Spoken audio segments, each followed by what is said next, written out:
안녕하십니까. 토노코 말합시다의 아나운서 엄윤호입니다. 더불어민주당 대통령 후보 선출의 향배를 가늠할 지역 순회 경선 투표가 시작됐습니다. 전북은 오는 26일에 순회 경선이 진행되죠. 여권 대선 주자들뿐만 아니라 이들의 배우자들도 전북을 찾아 지지를 호소하는 등 전북 민심 확보에 공을 들이고 있습니다. 아울러 지방선거를 앞둔 전북 정치권은 민주당의 입당과 복당 그리고 권리당원들의 조직화 작업을 서두르면서 선거 태세로 빠르게 전환을 하고 있는 모습인데요. 오늘 터놓고 말합시다 월간 정치 토크 시간, 대선 전국 속의 여당의 순회 경선과 후보들의 공약 검증, 또 전북 민심의 향방을 짚어보겠습니다. 아울러서 입지자들의 민주당 복당 등으로 속도가 붙고 있는 지방선거 구도도 살펴보겠습니다. 오늘 방송은 사전 녹음으로 진행하고 있습니다. 방송 당일의 정치적 상황과 달라질 수 있다는 점 양해해서 들어주시길 바라겠습니다. 그리고 유튜브를 통해서도 실시간 보기와 다시 보기가 가능합니다. 터놓고 말합시다를 검색하셔서 들어오셔서 많은 의견과 제보도 남겨주시길 바라겠습니다. 자, 그러면 토론에 들어가기 앞서 도민들은 여권의 대선 후보 경선과 전북의 지방선거 움직임 어떻게 바라보고 계신지 김세별 리포터의 도민 인서트로 함께 들어보시죠.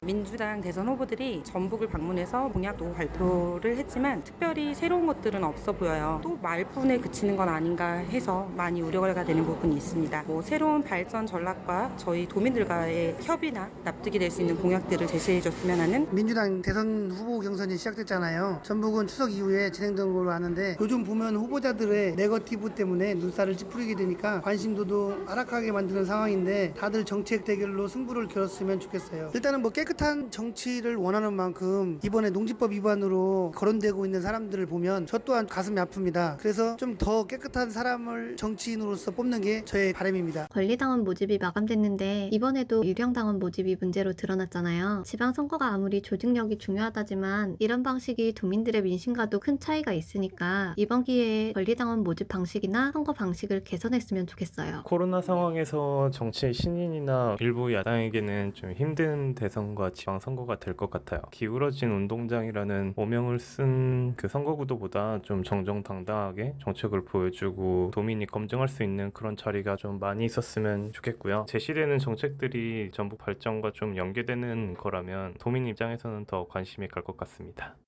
네, 여권의 대선 후보 경선과 지방선거를 바라보는 도민들의 의견을 들으셨습니다. 오늘 두 분과 함께하겠습니다. 전북일보 이경재 개건연수위원 어서 오십시오. 네, 안녕하십니까. 참여자치 전북시민연대 부패방지 시민센터 김영기 대표님 어서 오십시오. 안녕하십니까. 예, 이경재 의원님 이제 네. 지역 순회 민주당의 경선 투표가 30일부터 시작됐는데 이게 좀 아시는 분들은 아시겠습니다만 이게 좀 복잡해요. 그래서 슈퍼이크 제도라는 것도 있고 그래서 좀 설명을 좀 해주셔야 될 것 같습니다. 네, 마침내 그 뚜껑을 열어보는 그런 시기가 지금 도래가 돼 있는데요. 예. 일단 민주당 경선은 일정이 지금 발표가 됐단 말이죠. 예. 4일 날 대전 충남, 5일 세종 충북, 그리고 다음 주인 이제 11일 날 대구 경북, 12일 날이 강원도 해가지고 1차 선거인단 투표 결과가 발표된 날입니다. 예. 12일 날 일요일 날 예. 말이죠. 전라북도는 26일 날 치러지게 되는데요.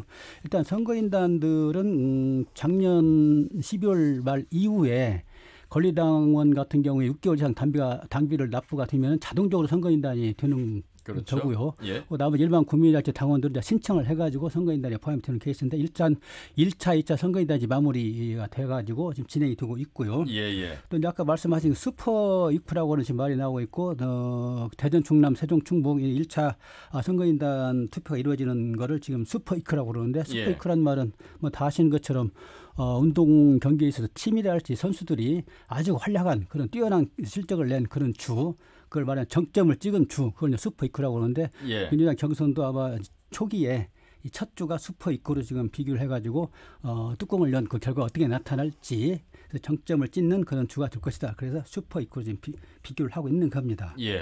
일단 관심의 포인트는 그동안에 이제 여러 가지 대선 경선을 앞두고 선거 운동을 많이 해왔는데 6명의 각 주자들이 각 지역 공약이랄지 또는 여러 가지 쟁점에 대한 그 정리된 어떤 의견 개진이랄지 또 당심이랄지 또 친문 논란도 있었는데 이런 것들이 종합적으로 어떤 그 결과로 도출될지 그래서 궁금증이 상당히 많이 모아지고 있고 그래서 슈퍼이크를 지금 국민들의 관심을 모아가 있는 이유가 바로 그런 것이라고 봐야 되겠습니다. 예.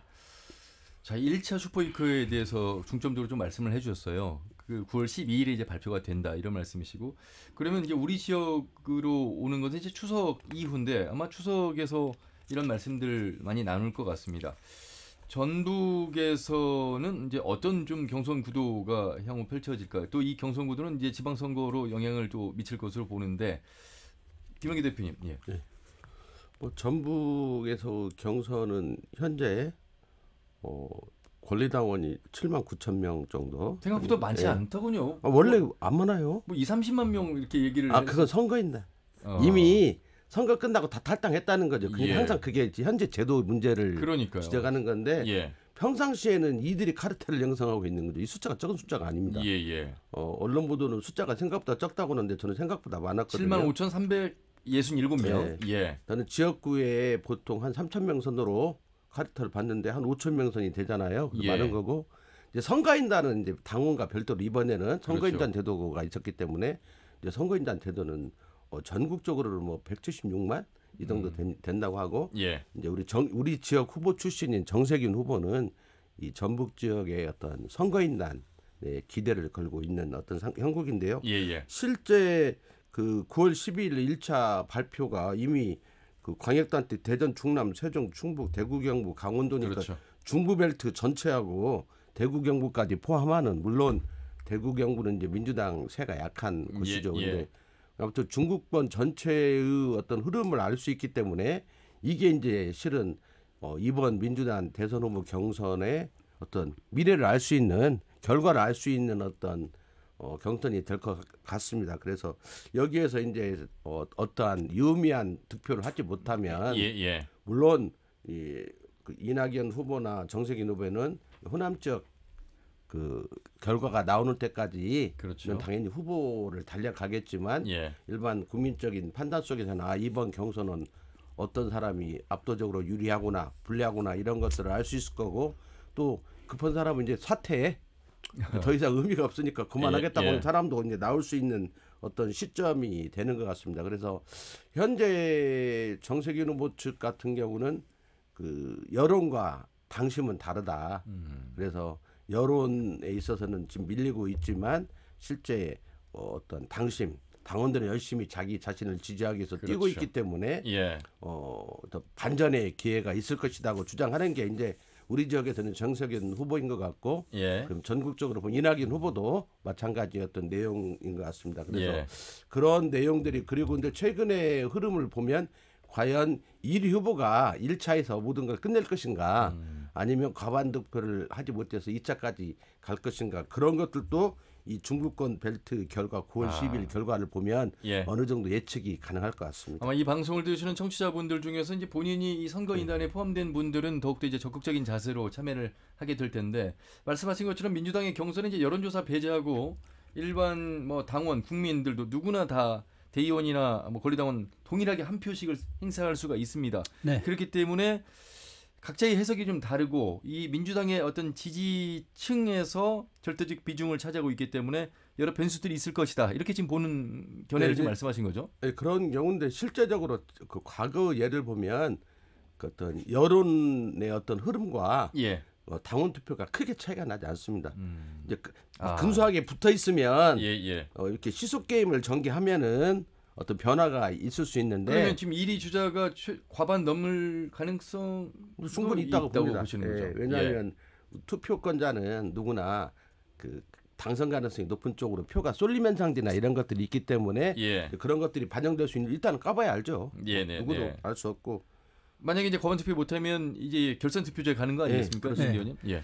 요새 이번 경선의 가장 관심적인 포인트가 저는 그 과연 1위 주자가 과반수를 얻을 수 있을지 그렇죠. 그리고 두 번째는 결선 투표로 갔을 때 과연 합종 연행이 어떤 모습으로 나타날지 이게 이제 흥미진진하고 관심의 포인트인데요. 물론 이제 우리 김영기 대표도 뭐 그런 식으로 전망을 했습니다만 저는 50% 넘는 과반 얻는 그런 후보는 나타나지 않을 것이다. 왜냐하면 6명의 후보들이 뭐 다 각각 약진을 하고 있고 예. 지금 현재 그 대체적인 흐름을 볼 수 있는 여론조사 결과의 지지율 보면은 또 50%를 뛰어넘는 그런 경우가 지금 안 나타났단 말이죠. 예. 그래서 이재명 캠프 쪽 얘기 들어보면은 이건 50% 넘는 쪽으로 총력을 기울여가지고 1차에 끝낸다 이제 이런 전략을 세우고 있고. 예. 다만 또 이낙연 후보랄지 다른 후보들의 경우에는 무슨 소리냐. 그리고 지금 뭐 국민 여론조사도 이렇게 나타나고 있지만 이제 당심이랄지 이런 걸 뚜껑을 열어보면은 좀 다르게 나타날 것이다. 그래서 아마 결선 투표로 갈 걸로 보고 있고 그때 여부치기 이제 막판 뒤집기 전략을 지금 세우고 있는 것 같은데 또 다른 한편으로 또 2위를 자리를 놓고 뭐 추미애랄지 여러 이제 후보들이 지금 각축전을 벌이고 있고 그래서 이낙연 후보를 막 공략을 하고 있지 않습니까? 이런 모습들이 과연 어떤 표 응집력을 가지면서 나타날지 저는 개인적으로는 과반수를 얻는 투표자가 득표자가 나타나지 않을 걸로 보고 있고 결선 투표를 가게 되는데 그때 어떤 그런 합종 연예의 모습을 나타낼지가 상당히 흥미진진한 관심 포인트라고 저는 생각을 합니다. 전북만 하더라도 권리당원이 7만 5천 명 그 정도고 대의원이 뭐 722표가 되더라고요. 근데 선거인단 당원이 아니어도 이번 대선 경선에 참여할 수 있는 선거인단 숫자는 뭐 저희가 알 수가 없죠. 주장하는 바에 보면 뭐 30만까지 된다고 하니까 우리 전북에서. 그래서 토탈 합쳐서 뭐 35만 원까지 언론 보도는 나오더라고요. 그래서 민주당 안에서는 뭐 전체 전국에 250만 명도 돌파할 수 있다. 이 정도 내놓는 숫자니까 상당히 많을 수 있겠다 이런 말씀이잖아요. 그런 걸로 보면 우리 전라도 비중이 높은 거죠. 왜냐하면 2%밖에 높죠. 2%밖에 안 되는 지역인데 실제 만약에 보도대로 35만 명 정도가 왜 이렇게 높은 겁니까? 우리 전북 도민들은 민주당에 대한 애정이 이렇게 강한 겁니까? 평상시 관심 없다가 이 선거 때만 되면 한 30만 명 이상이 이렇게 참여하는 걸 보면 저는 그 김대중 씨가 박정희 정권으로 탄압받은 이후 87년 이후 선거에서는 뭐 거의 민주당 독재 지역이라고 해도 돼서 이 관습적으로 민주당을 찍어오고 있고 그와 다른 정당을 선택할 대안이 존재하고 있지 않은 조건에 있기 때문에 거의 민주당이 어떤 호남이 아성이죠. 그리고 저는 수도권 서울, 경기, 인천도 대부분 호남 사람들이 민주당을 지지한다고 일단 기본적으로 지지하는 걸로 알고 있고 거기에 여기 호남에 거주하는 사람들 더 많은 유권자들이 있기 때문에 그런 어떤 호남 없이 민주당은 없는 것 같습니다. 실제적으로. 사실 그래서 뭐 이쪽이 높은 이유 중에 이제 그와 덧붙여서 한 말씀 드리면은 전라북도는 크기가 좀 적지 않습니까?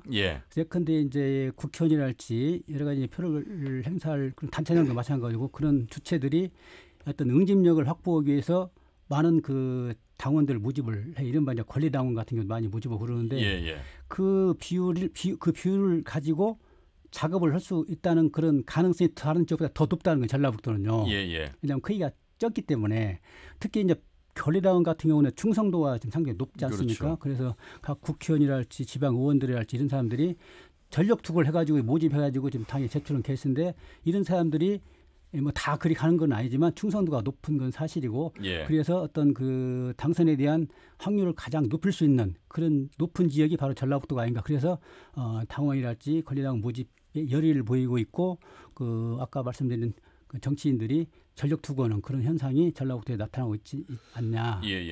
이번에 근데 보면은요. 우리 전라북도만 그런 게 아니라 지금 민주당의 전 위기라고 보는 게 전국적으로 민주당 권리당원들이 이제는 다 평준화가 됐습니다. 거의 인구 비례로 가고 있거든요. 수도권이 훨씬 압도적으로 많잖아요. 권리당이. 과거에는 수도권에는 민주당 권리당원이 뭐 300명, 400명 이래가지고 국회의원 후보 뽑는 것도 대단히 어려운 조건이었는데 지금 그런 것들이 다 이제 오랫동안 진행되면서 제도가 뿌리를 내렸는데 그건 민주당이 이제는 경선 카르텔이 전국적으로 형성됐다 저는 이렇게 봐요. 그래서 이런 고정적인 여러분 우리 전라북도에도 7만 5천 명 이상의 고정적인 민주당 당원들이 있다는 거잖아요. 그럼 이 사람들이 각종 선출직에 대한 경선 과정 속에서 그 투표권을 형성할 수 있고 이 권리당원들을 장악하고 있는 게 대부분 기득권 세력이거든요. 그다음에 지역 토들하고 그런 것들이 얼마든지 작용할 수 있는 기본 토대가 형성돼 있다. 그래서 변화가 어렵다고 보는 겁니다. 이제 잠시만요. 그래서 이제 하신 말씀들 속에서 얼마 전에 이제 전북대 강준만 명예교수께서 일당 독재에 죽어가는 풀뿌리 민주주의 어떤 지역의 현실을 얘기하면서 전북의 이야기도 언급을 하셨는데. 이게 이제 이 정도의 민주당의 권리당원과 선거인단이 모집되다 보니까 이게 곧 지방선거로 이어지면서 또 역시 영향력을 행사합니다. 그렇다 보니까 쏠림 현상. 그럼에도 불구하고 민주당 어떤 책임지는 모습이 없는 이 과정. 뭐 그럼에도 불구하고 또 찍는 이 유권자.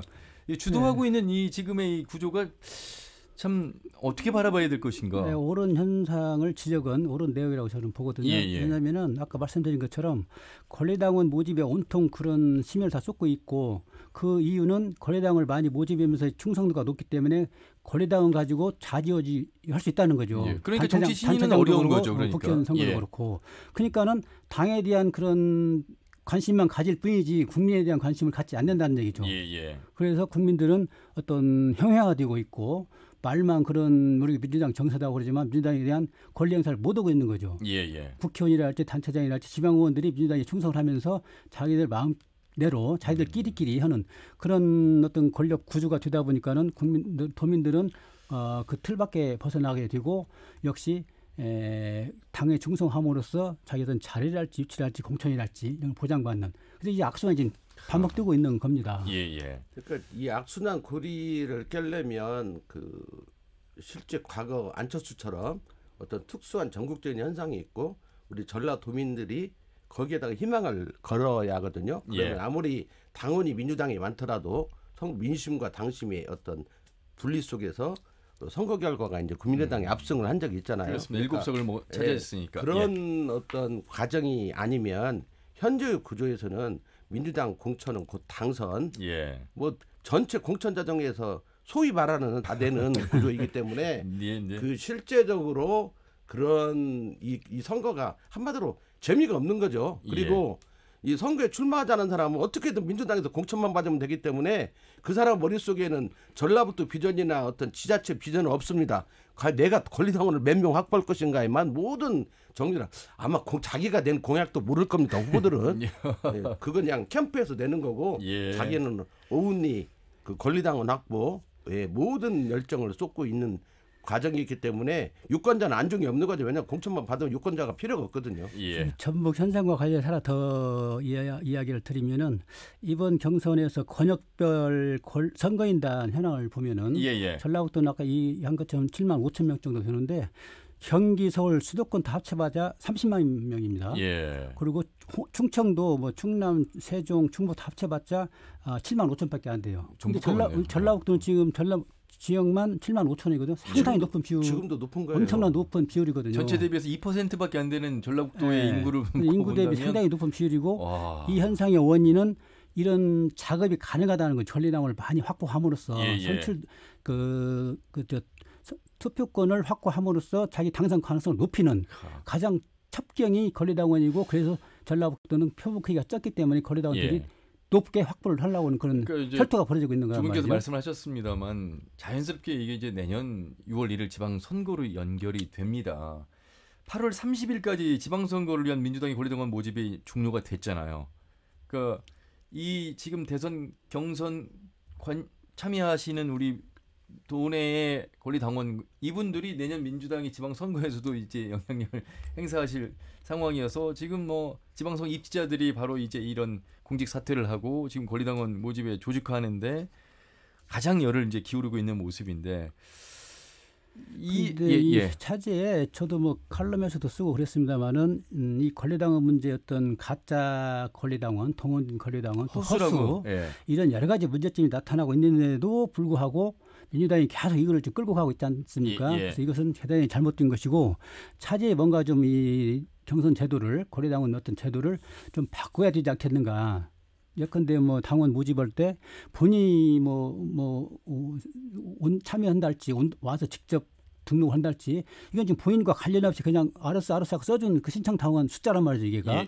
그래서 그 본인들이 정말로 진성당원을 하려면은 본인들이 자발적으로 신청을 해야 된단 말이죠. 그런 문제를 보완을 한달지 한 사람이 막 10,000명씩 접수하고 이게 지금 무슨 짓거리인지 저는 이해가 도저히 안 되는 거죠. 그래서 이런 그런 가짜 허수였던 권리당원을 가지고 도지사랄지 시장군수랄지 도의원, 지방 의원들을 이 권력자들이란 말이죠. 권력을 창출하는 가짜가 권력을 지금 창출하고 있는 거거든요. 그래서 이 선거 공학이 난무하고 진정성 있는 그런 권리당원들은 뭐 그만 역할도 미미하고 이런 현상을 보고 있는데 과연 이걸 계속 민주당이 보고 둘 것인지 즐기고 있는 것인지 그래서 차제에 제도적인 어떤 개선 대책을 내놔야 할 것이다 이렇게 보는 겁니다. 그 가장 제가 볼 면에서는 지금 당비가 1,000원이거든요. 그렇습니다. 한 달에 1,000원. 예. 안 받으면 막 비판을 많이 하니까 우리 받고 있다고 하면서 1,000원 받는 거예요. 그러니까 대납하기가 쉬워요. 6개월이면 최소한 6,000원이네요. 예. 왜냐하면 당비를 거두려면 민주당에 비판하는 민주노총 조합원가 4만 원이라고 하더라고요. 예. 그러니까 최소한 10,000원 이상은 받아야 당원 자격이 있는 거죠. 그리고 예. 10,000원 이상 내면 대납하기가 쉽지 않습니다. 많은 숫자를 물론 그때도 뭐 대납이 있을 수는 있지만 정기적으로 10,000원이면 한 사람한테 1년에 12만 원이 들어가기 때문에 예. 많은 숫자를 대납하기가 어렵거든요. 예. 그런 어떤 과정이 또 필요한 거고 저는 최근에 지방선거 결과를 이제 질문을 하는데 예. 저는 언론 보도를 봐도 민주당 후보 외에 모든 언론에서 민주당 아닌 후보가 거론된 적이 있나? 정운천 의원 한 명 거론되는 거 외에 전라도는 지금까지 한 1년간 선거 이야기 엄청 각종 언론에서 했지만 민주당 아닌 후보가 거론된 게 없어요. 그러니까 언론도 이미 다 민주당에 줄 서 있는 거죠. 왜? 민주당이 되는데 거기다 줄 안 서면 광고료 안 들어와. 그다음에 네트워크 형성 안 돼. 그래서 많은 어려움을 겪기 때문에 이미 될성 싶은 다음에 다시 써서 제가 가만히 생각을 해봅니다. 무소속 단체장이 4명 있거든요. 예. 근데 그 사람들은 어쩌다 한 번씩 거의 그런데 안 나와요. 그 사람들도 현역 단체장임에도 불구하고 거의 보도가 안 되고 있고 모든 건 다 민주당으로 도배가 돼 있다는 거죠. 그것이 그래서 저는 그 카르텔에 단순히 그 정당만 있는 건 아니다. 정당도 있고 요즘은 관료들도 다 합니다. 선거운동 다 합니다. 예. 왜? 거기서 줄 안 서면은 원래 공무원은 선거운동 하게 안 돼 있는데 줄 안 서면 출세를 못해요. 쉽게 승진을 못합니다. 벼락 승진이라고 하죠. 그래서 우리가 보세요. 옛날에 시청의 계장이 도청 국장까지 간 예가 많습니다. 지금. 그러면 원래적 속도로의 승진들은 불가능한데 지금 많죠. 예. 왜 가능하냐? 시장이 도지사 됐거든요. 예. 그러니까 그런 어떤 과정들이 있고 관료 사회도 그렇고 언론도 그렇고 예. 제가 소속된 뭐 시민사회 내부에도 뭐 충분히 줄 서 있는 사람이 있을 수 있다. 저는 이렇게 보고 있어서 우리 총체적으로 지금 그런 것이 형성돼 있다. 그래서 이걸 벗어나버리는 외톨이 왕따 되니까 누가 무소속으로 선거 나온다고 하면 이상하게 쳐다봐요. 자가 지금 뭔 현실을 알고 나오는 것인지 자는 돈이 많은가? 웃어서 죄송합니다만 그 말씀에 뼈가 있는데 그래서일까요? 이 강주만 교수님 칼럼 속에서 전북 지역 선출직 공직자는 사실상 민주당 임명직이나 다름없다. 이런 뭐 자주 섞인 그런 목소리들의 기사도 나올 정도입니다. 사실 그렇죠. 경선 공천 받으면 뭐 당선이니까 그런 얘기가 나오고 있고 아까 이제 그 권리당원 문제가 있는데 그 가장 중요한 현상은 지금 뭐냐면은 특히 이제 단체장 같은 경우에 시장군수 이거 그 시군청의 공무원들이 자기 어떤 인사의 어떤 그 방편으로 권리당을 모집해가지고 신청서를 지금 갖다 주고 있는 거예요. 그런 현상이 벌어지고 있어요. 이런 것은 정말 큰 어떤 범죄 행태이기도 하고 그래서 민주당이 과연 이걸 언제까지 즐기고 있을 것인지 그래서 개선 대책을 내놔야 할 것이다 계속 주장을 하고 있는 거죠. 제가 지난번 선거 때 직접 제보도 받았는데요. 여론조사 기간에 공무원이 퇴근을 안 씁니다. 왜 퇴근을 안 냐 했더니 다 퇴근 안 하는 건 아니고 일부 충성스러운 공무원들은 딱 버티고 사무실에 버티고 있다는 거예요. 여론조사 끝나는 시간에 9시면 9시까지 버텨가지고 이 공무원 그 사무실에 있는 전화는 다 집 전화예요. 그러니까 그 여론조사 기관이 핸드폰으로 하다가 연락이 안 되면 집 전화로 돌리는 거거든요. 그 집 전화를 근데 한 과에 전화가 20대 이상씩 있지 않습니까? 그거 받으려고 한 사람이 남아가지고 한다는 거예요. 공무원들이. 근데 그런 충성 공무원들하고 열심히 받는다는 거예요. 잠시 후에 이제 전북도당 위원장인 김성주 의원을 연결해서 또 말씀을 듣겠습니다만 이런 내용을 도당 위원장이 모르는 일은 없을 것이고 이제 민주당에서 공당으로서 책임 있는 모습 어떤 일련의 비위가 있었을 때도 불구하고 이제 입장을 잘 내놓지 않는 어떤 개인의 책임, 개인의 판단에 지금 맡기고 있는 그런 상황 속에서 한 번 더 질문을 해야 되겠습니다만 이래서일까요? 이 선거 때 되면 뭐 입당, 복당 계속 신청하고 뭐 그렇습니다. 안 되는 걸 알면서도 또 복당하고 뭐 복당 기준도 또 까다로워지긴 했습니다만 쉽지는 않을 것 같긴 합니다만 대선이 있어서 뭐 가능성을 또 엿보는 분들이 많이 계시더라고요.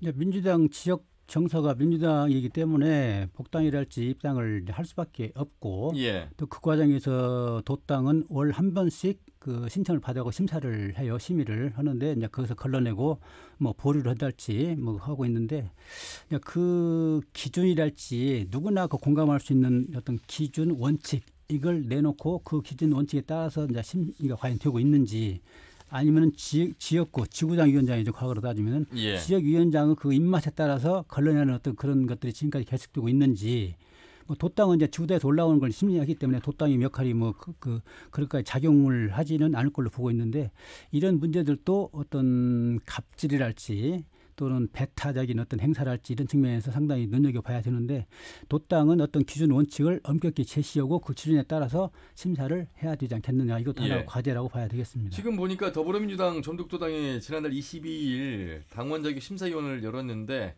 한 30여 명 심사를 했는데 9명이 일단 승인이 됐고 나머지 이제 보류하고 이제 불어 뭐 이렇게 돼 있습니다. 이건 이제 도당 차원에서 지금 한 거잖아요. 그렇죠? 네. 예. 이제 보류 같은 경우는 중앙당으로 다시 이제 뭐 올라가서 다시 이제 심사를 아니면 여기서 하게 또 됩니까? 다음에 또 뭐 하겠죠. 예, 예. 그 실제 아직도 이번에도 그렇지만 지역위원장이 찬성하면 거의 되고 예. 지역위원장이 그 본인의 입으로든 대리인을 통해서든 반대사를 표명하면 유보되거나 안 되거나 뭐 지금도 거의 그런 것 같습니다. 그리고 그래서 이런 것을 이제 벗어나는 게 이제 선거 시기 외연 확보를 위해서 그렇죠. 이렇게 밖에서 입당자들을 받는 경우들이 있거든요. 이제 그런 경우가 있으면 하는데 뭐 선거 시기에도 압도적으로 우위를 점하면 그런 것도 적어지죠. 그러다 보니 이제 입당 문턱이 이제 좁아지는 어떤 과정으로 나타날 수 있다 이렇게 볼 수 있겠죠. 예.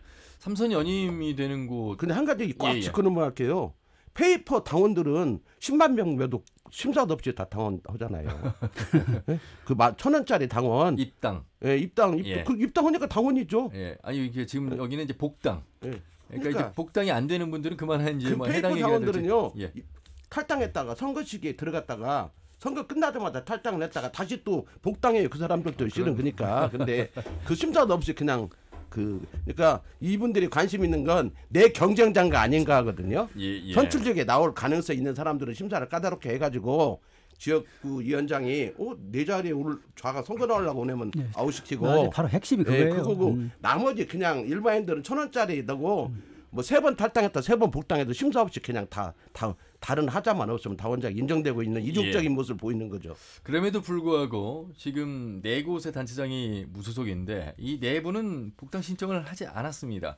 정원율 익산시장, 황인홍 무주군수, 신민 임실군수, 유기상 고창 군수. 그 이외에 나머지 출마 경력 또는 출마를 처음 하고자 하는 분들 가운데는 이제 입당 내지 복당을 신청을 했는데 그 가운데 이제 승인과 보류, 불허가 이제 결정이 난 상황에서 다음 단계를 또 기다려 봐야 되는데 뭐 지방선거 이야기를 하면서 이런 입당 복당 얘기를 했는데 지방선거는 뭐 한때 민선 6기 때는 뭐 절반 정도가 무소속으로도 당선이 된 사례가 있어서 개인의 어떤 경쟁력으로도 당을 한번 이겨볼 수 있는 그런 구도는 좀 만들어진 것 같습니다. 자, 그럼에도 불구하고 많은 분들이 입당 복당 관련해서 이야기를 하고 있는데 간단하게 정리하시고요. 김성주 도당위원장을 연결해 보면 어떨까 싶습니다. 예. 현역이요. 지금 4분이 다 현역 단체장이잖아요. 예. 그러니까 현역 단체장은 그 특히 이제 좀 적은 지역 지자체에서 현역 단체장들은 모든 권한을 다 가지고 있잖아요. 인사권부터 시작해서 예산 집행권 뭐 모든 것을 가지고 있기 때문에 그 현역 기관에 특별한 대가 없이 지자체를 운영하면 막강한 지지 부대들을 형성하게 되고 또 정무직 계약직으로 많은 어떤 사람들을 임명하기 때문에 또 그들의 호응을 얻어낼 수 있고 그래서 또 뭐 각종 공사를 통해서 지역 업자라든지 건설 쪽이나 이런 게 가능하기 때문에 그런 걸 가지고 있는 사람은 충분히 해볼 만하다. 해볼 만한 게 아니라 실은 유리하죠. 그래서 예. 도리어 아무리 우리 지역세가 민주당이라 하더라도 그 민주재당 그 세도 이익 집단 그 집합체거든요. 그러니까 더 큰 이익을 갖고 있는 현역 단체장이 훨씬 유리한 거죠. 예. 자, 오늘 터놓고 말합시다. 월간 정치 토크 참여자치 전북 시민연대 부패방지 시민센터 김영기 대표 그리고 전북일보 이경재 개군 논설위원과 함께하고 있습니다. 유튜브를 통해서도 실시간 보기도 가능합니다. 자, 이번에는 더불어민주당 김성주 도당위원장을 연결해서 대선 경선과 그리고 지방선거까지 살펴보도록 하겠습니다. 위원장님 많이 바쁘시죠? 예, 반갑습니다. 예, 대선 후보 선출 열기 뜨거운 가운데 뭐 아직 전북은 좀 남아 있습니다만 그래도 많은 권리당원과 우리 도민들께서 선거인단으로 참여를 좀 하고 계신 것 같습니다. 네. 예, 도민들께 좀 인사와 함께 우리 지역의 선거인단 경선 참여 주요 내용 함께 정리해 주시죠. 예, 반갑습니다. 예, 오랜만에 목소리로 인사드리게 됩니다. 현재 민주당 후보 선출에 위한 대선 경선이 진행되고 있고요. 두 번의 선거인단 모집을 통해서 총 115만 명이 등록했고요. 예. 9월 1일부터 14일까지 마지막 3차 선거인단이 모집 중입니다. 우리 전라북도에서도 굉장히 많은 당원들을 원래 보유하고 있는 데다가 선거인단 참여도 굉장히 뜨겁다고 알고 있어서 예. 전라북도 도민들이 민주당 대선 후보 선출에 큰 영향을 미칠 것으로 이렇게 기대하고 있습니다. 예. 9월 14일까지니까 우리 청취자분들 중에서 도민들 중에서 선거인단으로 참여하고 싶은 분들은 신청을 하시면 되겠습니다. 네. 자, 제가 질문을 하기보다는 그래도 우리 이경재 의원님과 김영기 대표님과 함께하고 있기 때문에 지금까지 해왔던 이야기들 속에서 대선 경선과 지방선거까지 함께 좀 터놓고 이야기를 좀 해보도록 하겠습니다. 먼저 이경재 의원님 인사 나누시죠. 안녕하십니까, 이경재입니다. 예, 오랜만입니다. 네. 아까 조금 전에 이야기 나왔던 걸 다시 한번 질문 드리겠는데요. 그 권리당원 숫자가 상당히 많거든. 인구 대비 비율이 전라북도도 7만 5천여 명이 상당히 많고요. 또 모집 과정을 보니까 좀 동원된 측면도 있고 또 허수도 있고 그래서 권리당원의 어떤 충성도는 높은데 이런 그런 과정들이 투명하고 좀 어떤 공정한 어떤 그런 장치랄지 이런 것들이 좀 보완이 돼야 되지 않겠는가. 그래서 권리당원제에 대한 보완 개선 대책은 좀 없는가. 그런 측면이 하나 있고요. 예. 또 하나는 그동안 이제 복당 입당을 많이 받아서 심사를 해서 이제 걸러내기도 하고 했는데 뭐 매달 한 차례씩 심사를 하기는 하지만은 지난번에 한 거는 뭐 한 상당히 좀 규모가 컸던 것 같아요. 그래서 복당 심사의 어떤 기준과 원칙은 어떤 걸 두고 진행을 하셨는지 일단 두 가지를 질문드리겠습니다. 네, 둘 다 굉장히 중요한 질문이신데요. 먼저 권리당원에 대한 말씀을 좀 드리면요. 아까 말씀드린 것처럼 작년 말 기준 한 7만 5천 명 정도 이 정도 있었는데요. 최근 8월 말 기준으로 보니까 지방선거 등을 대비해서 굉장히 많은 입당자들이 몰려서 약 한 40만 명 정도 육박하는 걸로 그렇게 나와 있습니다. 이게 한번 매번 선거 치를 때마다 나타나는 거지만 당원들의 자발적 참여에 의해서 후보 선출을 해야 되는데 지나친 후보 중심의 동원으로 흐르지 않느냐 이런 우려가 있는 게 사실입니다. 그러나 과거에 비해서 주로 중앙당에 의해서 임명되는 것보다 지금 완전 자율 경선으로 치러지기 때문에 민주주의적 측면에서는 오히려 긍정적으로 좀 봐야 되고요. 오히려 이렇게 당원들 많이 들어왔다가 그 경선 과정이 끝나면 빠져나가는 당원들을 어떻게 잘 관리할 것인가가 도당으로서는 굉장히 중요한 과제라고 볼 수가 있습니다. 복당, 입당 등에 대한 문제는요. 입당은 누구나 자유롭게 자격만 있으면 할 수가 있고요. 입당 심사는 까다롭게 하지 않습니다. 다만 복당에 대해서는 잦은 탈당과 복당을 반복하는 경우, 또 과거에 출마 경력이 있었거나 또는 출마를 예정한 경우에는 좀 더 엄격하게 정밀심사라는 이름으로 좀 더 엄격하게 심사를 하고 있고요. 복당에서 불허 대상자가 있습니다. 당원 당규상에 성범죄로 인해 제명된 자, 그다음에 공직선거 출마 신청 후에 당의 결정에 불법에 탈당한 사람은 복당을 허용하지 않고 있습니다. 그 외의 경우에 복당은 심사에 의해서 허용하는 경우인데요. 가장 중요한 것은 지역위원회와 당원들의 의견을 대단히 존중해 줍니다. 그걸 보고 나머지는 크게 결격이 없다고 하면 복당을 허용하는 그런 원칙하에 좀 이루어지고 있습니다. 자 이제 권리당원 관련해서도 좀 솔직하게 말씀을 해주셨고 그래도 많이 개선됐다는 말씀 해주셨고 이제 복당에서는 어떤 기준이 정확하게 있는데 이 불허된 분들 계시지만 보류가 있잖아요. 18분이. 이분들은 언제 결정이 됩니까? 매월 이제 한 차례씩 그 심사를 하고 있고요. 예. 대개 이제 불허 대상은 아까 말씀드린 대로 잦은 탈당과 복당을 반복하는 경우, 과거에 출마했거나 다시 또 출마할 예정인 경우에는 좀 엄격하게 심사되지 않느냐라고 예. 하는 그 좀 원칙에 따라서 뭐 2회, 3회 보류되는 경우도 있습니다. 예. 근데 뭐 연달아서 보류되는 경우에는 6개월 동안에는 다시 재심사 않는다라고 하는 그런 또 기준이 있어서 예. 과거에 비하면 복당이 굉장히 엄격해졌다라고 지금 뭐 말씀드리고요. 지금 내년 지방선거 일정을 본다면 한 10월 이전에 어느 정도 이 마무리가 돼야 될 것 같은데 이 후보자들 관련해서는요. 이제 후보가 되려고 하는 경우에는 뭐 복당과 입당의 시기에 따라서 자격이 제한되지는 않습니다. 다만 이제 투표권을 행사하려면 그러니까요. 내년 지방선거 예. 투표권 행사하려면 8월 말 이전에 입당이 돼야 되는 걸로 이거 되어 있습니다. 예. 지금도 복당 심사가 계속 이루어져 있는데 본인이 피선거권을 갖는 데는 문제가 없다 예. 말씀드립니다. 알겠습니다. 김영기 대표님, 인사 나누시죠. 네, 안녕하십니까. 김영기입니다. 예, 반갑습니다.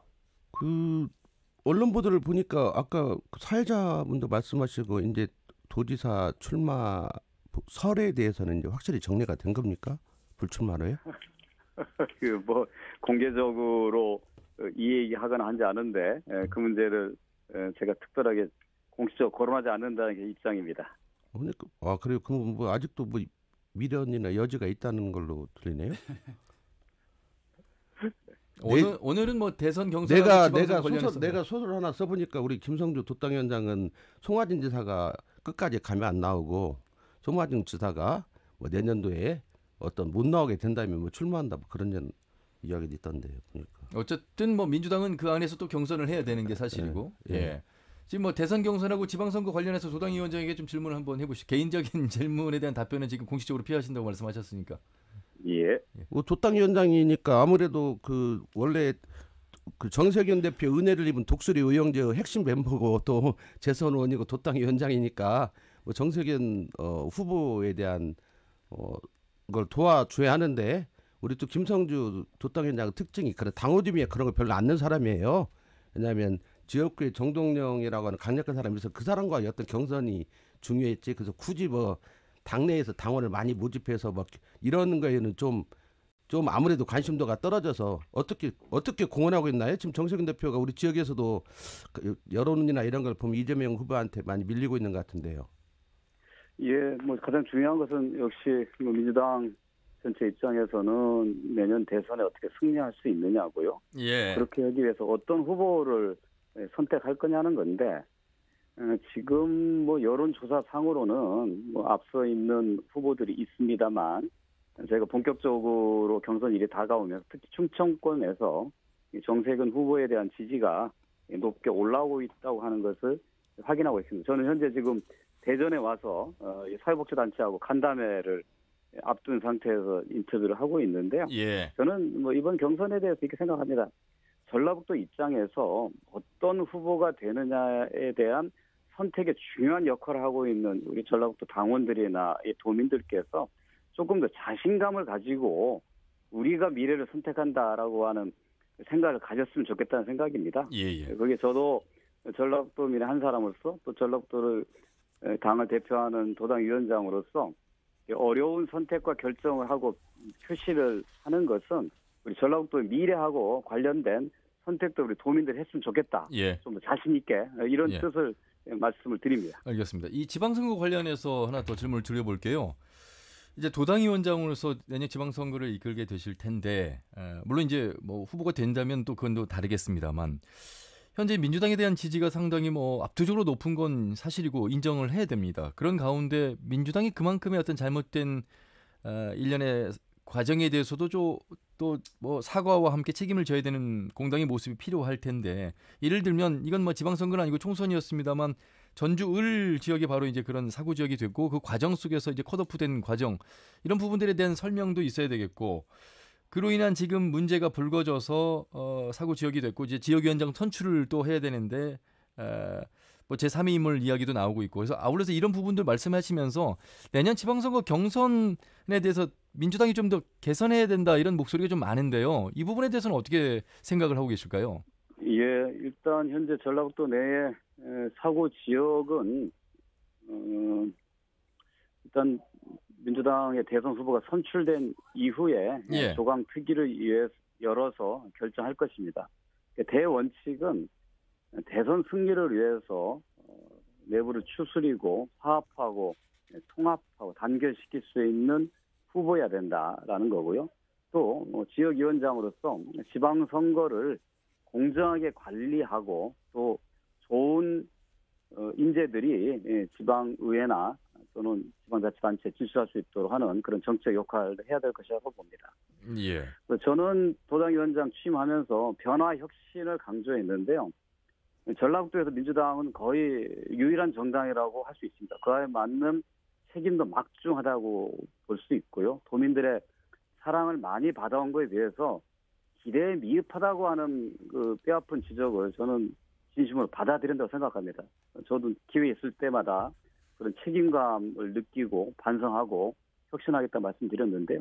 결국은 정당은 정책과 선거를 통해서 그 변화의 모습을 보여줍니다. 내년 지방선거에서 전라북도가 새로운 인물, 새로운 정책, 새로운 미래들을 보여줄 수 있는 좋은 자치단체장 후보들과 지방원 후원들이 진출할 수 있도록 도당위원장으로서 자기 역할과 책임, 권한을 다하겠다고 하는 말씀을 다시 한번 강조해서 드립니다. 예.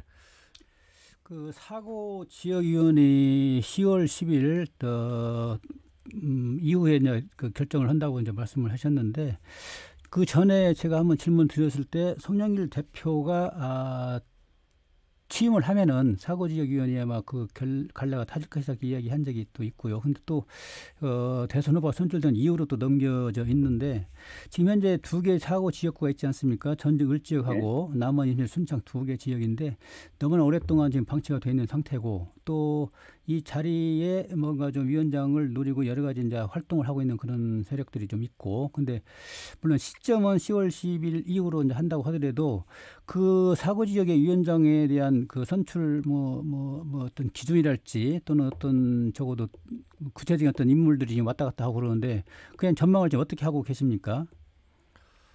아까 이제 시기는 대선 후보 선출 이후에 네. 조강특위를 열어서 전국의 사고 지역 위원회들을 같이 위원장 선임해서 다룰 거고요.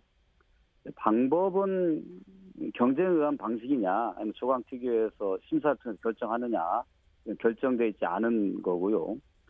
기준은 아까 제가 말씀드렸습니다만 대선 승리에 기여할 수 있는 인물이라고 하는 기준이 첫 번째 작용해야 한다고 봅니다. 특히 굉장히 흐트러져 있는 내부를 화합으로 이끌고 그리고 단합시켜서 대선 나갈 수 있는 그런 역할을 해야 되고 또 지방선거 때에 책임을 다해야 될 지역위원장이니까 좋은 후보의 발굴, 당선을 위해서 일해야 되고 또 공정하게 그런 관리할 수 있는 그런 인물들이 필요하다고 생각합니다.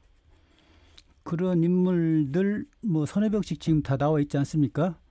예. 각 지역마다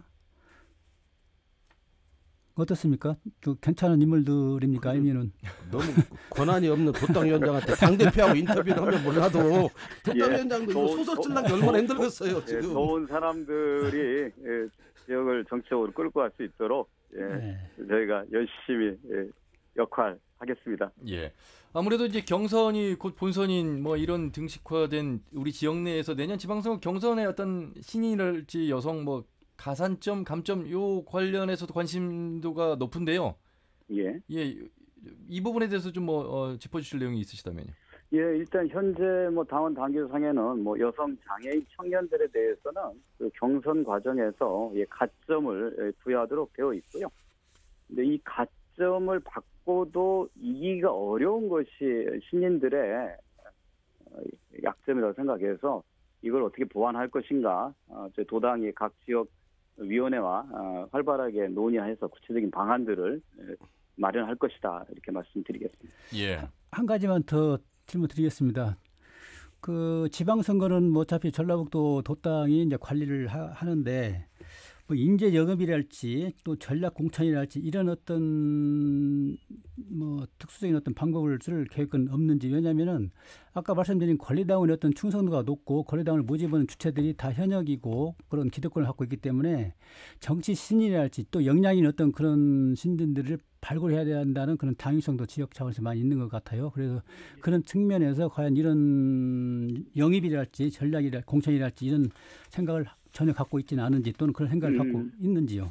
예, 제가 도당위원장 취임하자마자 도당의 혁신위원회가 이게 뉴딜위원회 두 개 위원회를 만들었는데요. 이 혁신위원회에서 당내 인사, 외부 인사, 특히 외부 인사는 민주당의 쓴소리를 많이 하시는 우리 시민단체 대표들을 다 모셔서 그동안 민주당이 부족한 점이 뭐였는지에 대한 아주 뜨거운 토론을 통해서 소중한 혁신 방안들을 제안을 받은 상태입니다.